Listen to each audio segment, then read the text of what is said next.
I want everybody to think back to what it was like as a child in the organization. Whether you're not a JW anymore or whether you are, think back to what it was like when you were a child. Always being the odd one out, getting picked on, ridiculed, kicked, spat on. And what could you do? How many of us went to our parents and said that was happening? Now, in my case, I couldn't go to my parents and tell them because I knew they wouldn't stop it.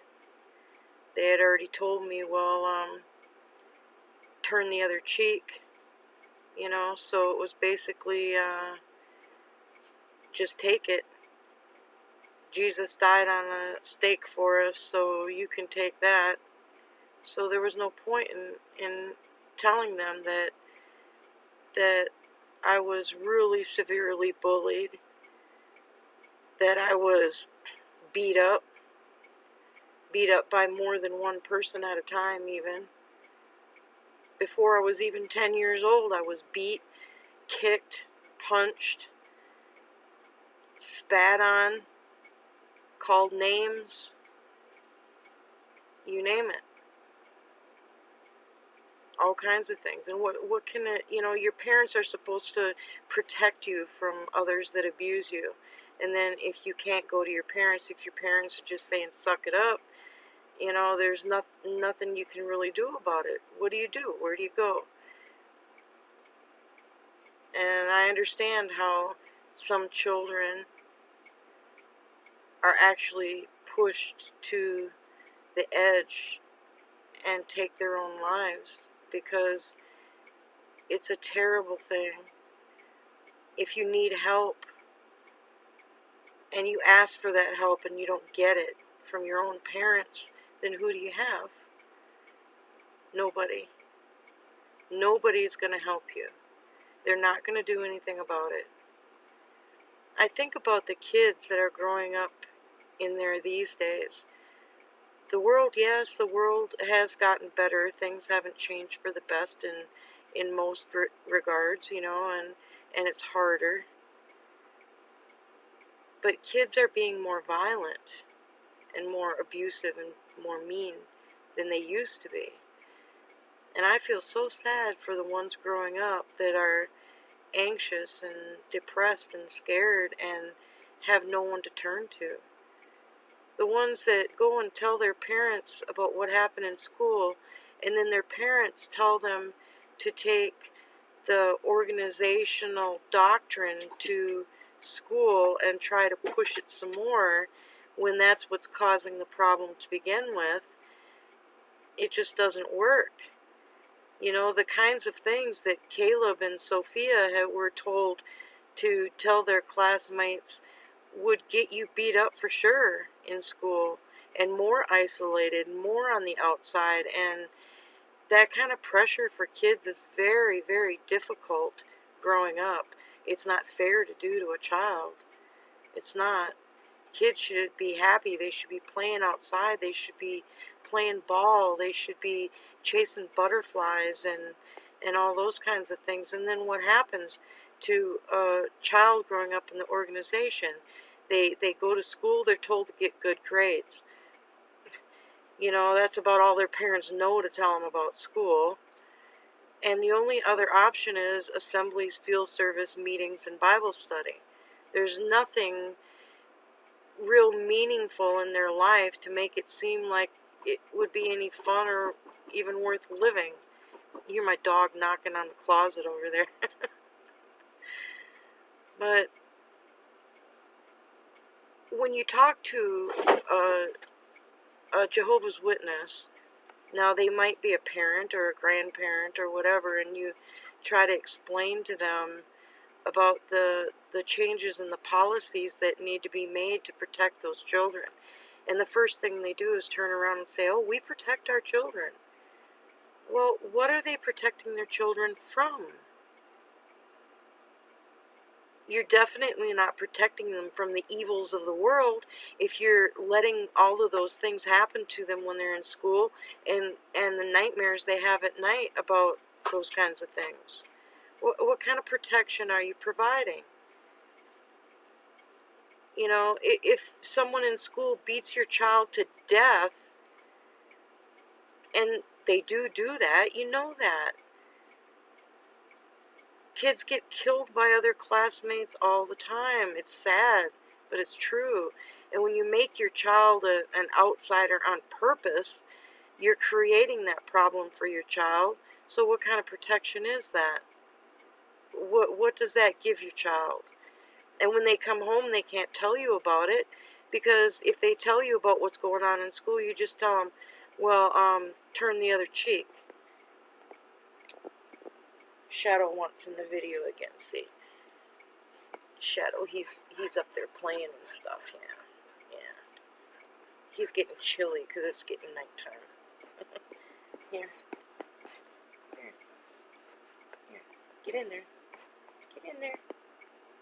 He likes to be under the blanket.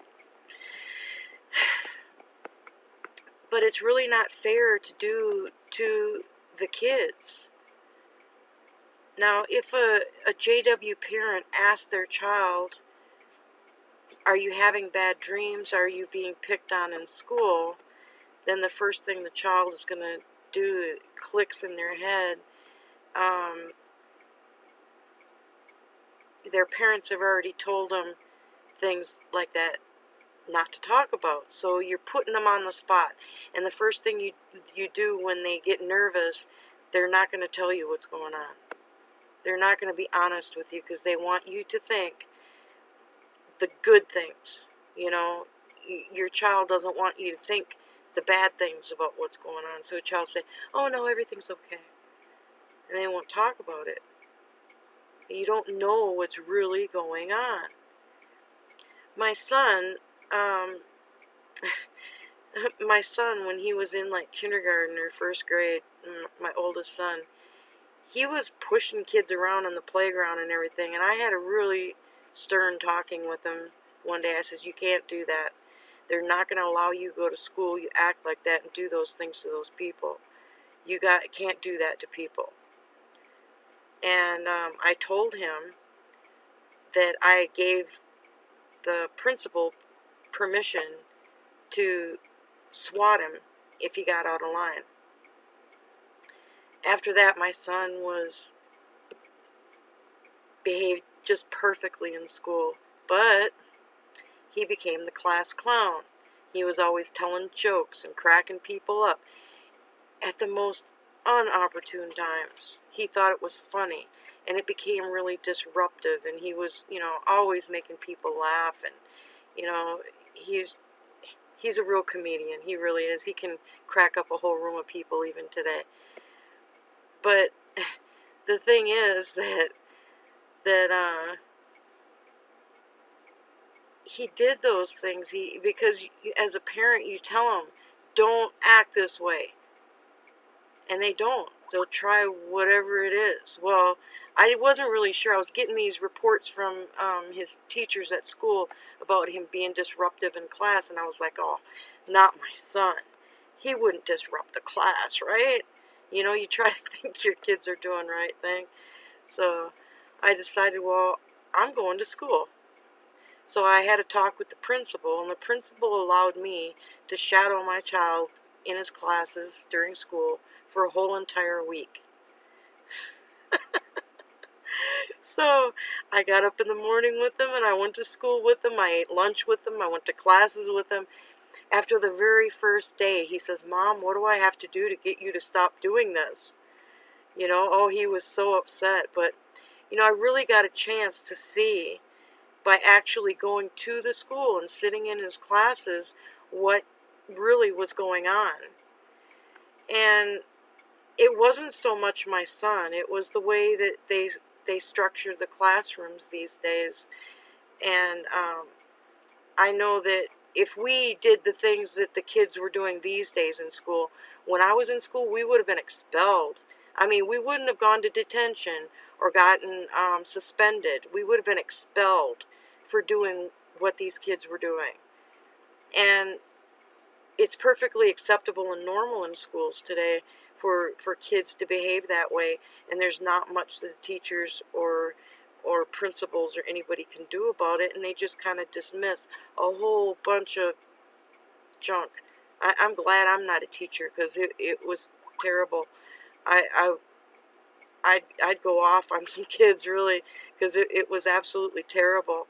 And when I saw what kind of surroundings my child was in, and got to actually see what was really going on, I took my son out of that school and put him in a different program altogether, which he wound up graduating 2 years before his normal class would have graduated. He was a really smart kid, but he was being distracted by all the other things that were going on, and it was stopping him from actually studying and just getting it done. And he could get A's and B's if he wanted to, but he was just too busy joking around. When I found out that's just the way a lot of the schools were, and they were just letting a lot of it go. So these JW kids that are in school, the ones that are getting beat up and ridiculed and picked on, those JW parents don't know what their children are going through in school. They're not aware of it. They don't know. But they could go talk to the principal of the school. They could go to school with their kid for a couple of days and find out really how the other kids are really treating that child, making sure that that child isn't getting bullied and beat up and all kinds of things for being a religion that the parents have chosen. Every parent wants what's best for their children.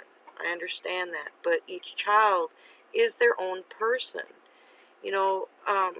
When you have a child, it doesn't necessarily mean that that child will grow up to be your best friend. That person that you produced would be a totally different person than you. So you have to let them make the choices that they do and choose their own path. The reason for a parent is if they make mistakes and they need help as they learn to make their own choices, you're there to help pick the pieces up when things fall apart. But your job isn't to dictate to them who they're supposed to be, what they're supposed to do, and how they're supposed to talk, walk, and think, and all of that. That's not your job. Your job is to raise them and make sure that they're safe, and make sure that they grow up to be true to who they are. You can provide them with a foundation of faith and a belief in God, but the path that they follow is their own. And I don't believe that a parent should shun their child because they choose not to be the same religion as the parents.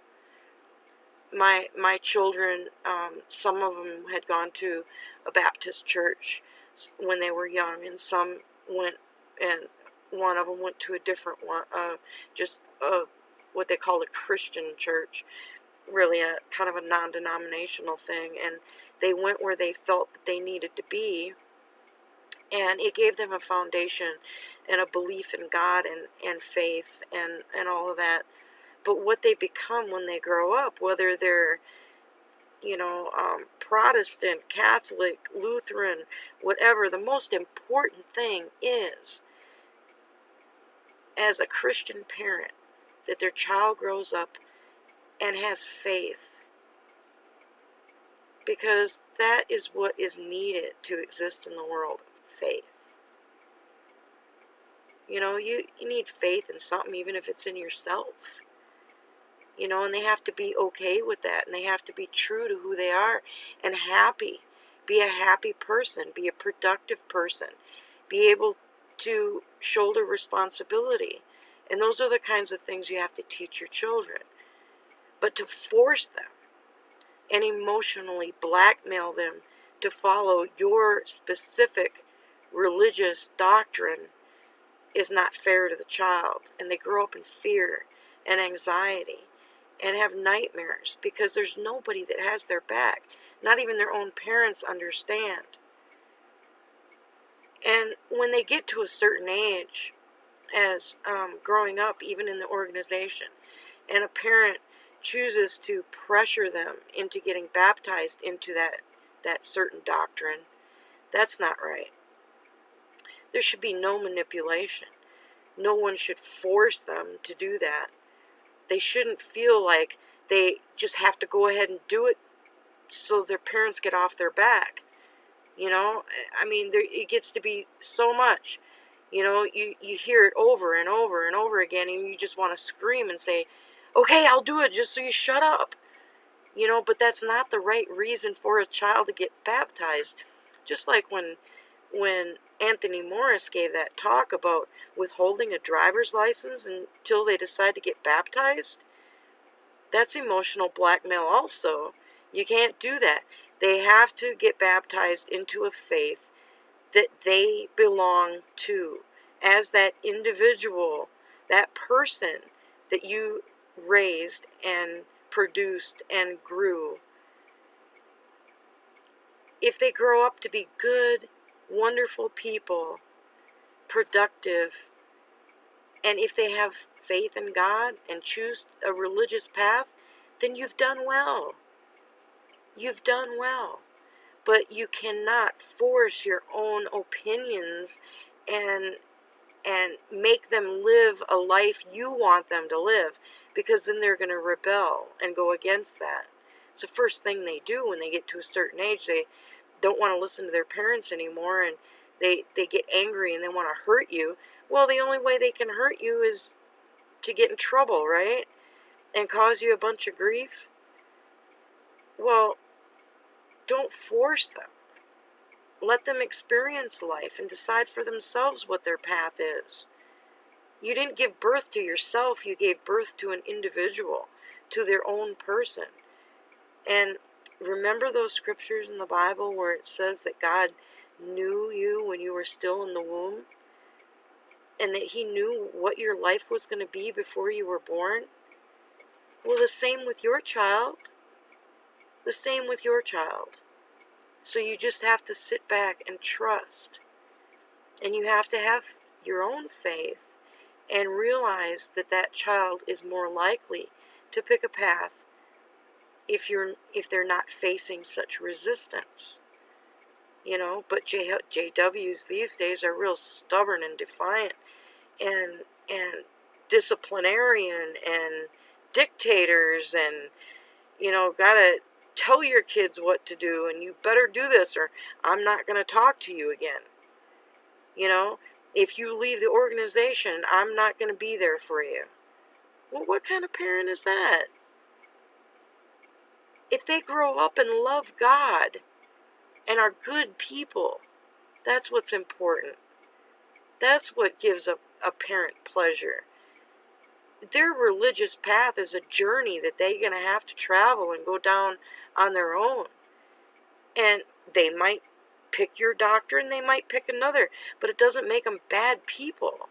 It doesn't make them worthy of not speaking to them again, or not helping them, or not doing things with them, or going places with them. The best example you can be is loving, caring, supportive, and encouraging. And I cry for these kids that are growing up in the organization. I know how I felt and how I was treated when I was in there. And since I've left 35 years ago, I've heard stories of people that were raised in there, growing up in the 90s. And even ones that left the organization young in just the last 10 years, to hear the things that they went through. They dealt with things worse than what I went through. And I think about the kids in there, and I'm so sad. I feel so bad for them. Any child out there listening that feels sad, depressed, or alone, or that you can't go to your parents, find someone that you can talk to and talk to them. Explain what's going on. They will understand. They will understand and they will help you. Don't think just because they're not a Jehovah's Witness that they're going to hurt you. That's not true.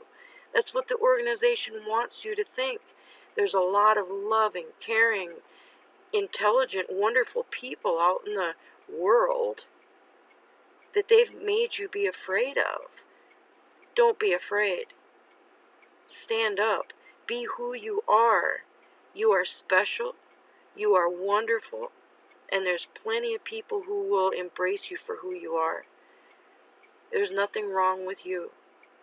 If your parents have thrown you out on the street and you have nowhere to go because you refuse to be a JW, talk to any of us and we'll do everything we can to help you because we understand and we care and we are concerned. And we know what it's like. We really do. And we know what you're facing. When you think about leaving the organization and you know that your family's not going to talk to you anymore and they're not going to be there for you, it's real scary because you don't know how you're going to make it or what to do. But people like me and others out here will help you. We'll do everything in our power to make sure that you're taken care of and get what you need. Just talk to any of us. Just tell us what's going on and we'll help you in any way that we can at all. Any way. I'm in Oklahoma. There's others. California, Texas, Oregon, every state of the union out here. And any of us will do whatever we can to help you wherever you are. Just let us know. Tell us what's going on. No one's going to be angry with you. We're all going to be caring and supporting. The organization tells people that people that are not a Jehovah's Witness are mean and cruel and somehow will cause your death or something, But that's not true. I found that out when I left. It took me a year to understand that what I learned in the organization was not true.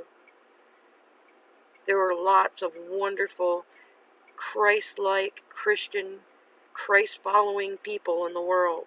Even the ones that don't profess to be Christian are nice, kind, gentle, caring people. So don't think that people that are not a JW are terrible. They're not. I learned that lesson. So have many others. And it's just something that they use to control you and to keep you in the organization. So if you feel like you want out, do it. Run. There's people out here that will help you, support you, encourage you, and help you in any way that they can. You can find a way to contact us. Tell us that you do. We'll supply emails, telephone numbers, whatever we need to help any of you. If you're older and you're facing losing your whole family in, say, your late teens, early 20s, and are scared and don't know what to do, let us know. We'll do everything in our power we can do to help you. We're not going to leave you on the street like your parents. We're not going to leave you alone. There's a bunch of people that understand completely what you're going through. So remember, I want the Jehovah's Witnesses out there to remember, what was it like? How much pressure did you have on yourself? How well do you know what your children are going through? Are you active in their lives? Or are you just teaching them doctrine and not even paying attention to what goes on with their lives? There was a video that came out not long ago on jw.org about that boy who said he was living a double life. Well, they're forced to. And they'll go right off the deep end. And they'll find out, really, what y'all are made of. When you kick them out the door and boot them in the rear and refuse to talk to them anymore because you're not going to love them because they're not going to be a Jehovah's Witness, then they'll see. The organization is not family oriented. They're not protecting children. They don't care. They want people, they want members for the numbers and the work that they do. But they don't care about your emotional well-being. Have any more questions? Send me a message. We'll chat. Almost any XJW out here will help a child that needs help. So feel free to talk to them. See y'all later. Good night.